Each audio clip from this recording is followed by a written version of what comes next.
எப்போதுமே வராகியம்மனுக்கு வளர்பிறை பஞ்சமியோட தேய்பிறை பஞ்சமி தான் ரொம்ப விசேஷமான பஞ்சமி அன்னைக்கு.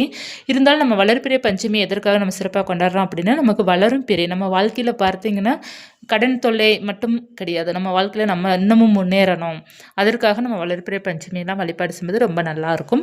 ஸோ நம்ம வளர்பிறையும் தேய்பிறையும் இரண்டுமே நம்ம வழிபாடு செய்யணும். தேய்பிறைங்கிறது பார்த்தீங்கன்னா நம்மளுடைய பிரச்சனை தீர்க்கக்கூடியது. கடன் பிரச்சனை இருக்குன்னா அதை தீர்க்கக்கூடியது.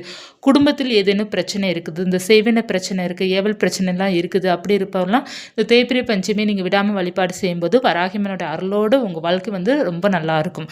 எல்லா பிரச்சனையும் தானாக விலக ஆரம்பிக்கும். அதாவது இந்த நிறைய பேர் வந்து கெட்ட கனவுகள் வருது, ஏதோ ஒன்று நம்மளை அமுக்குற மாதிரி இருக்க மாதிரிலாம் கனவு சொல்லுவாங்க இல்லையா, அவங்களாம் நீங்கள் தேய்பிறை பஞ்சமிக்கு வராகியம்மனுடைய படம் இல்லாட்டா கூட பரவாயில்ல, சிலை இல்லாட்டா கூட பரவாயில்ல, நீங்கள் ஒரு விளக்கு மட்டும் வைத்து அந்த விளக்கில் நல்லெண்ணெய் ஊற்றி தீபம் ஏற்றி வைத்துட்டு அந்த தீப சுடரில் வந்து வராகியம்மனை எழுந்தருள செய்துட்டு, அதாவது வராகியம்மனை நீங்கள் வந்து இதில்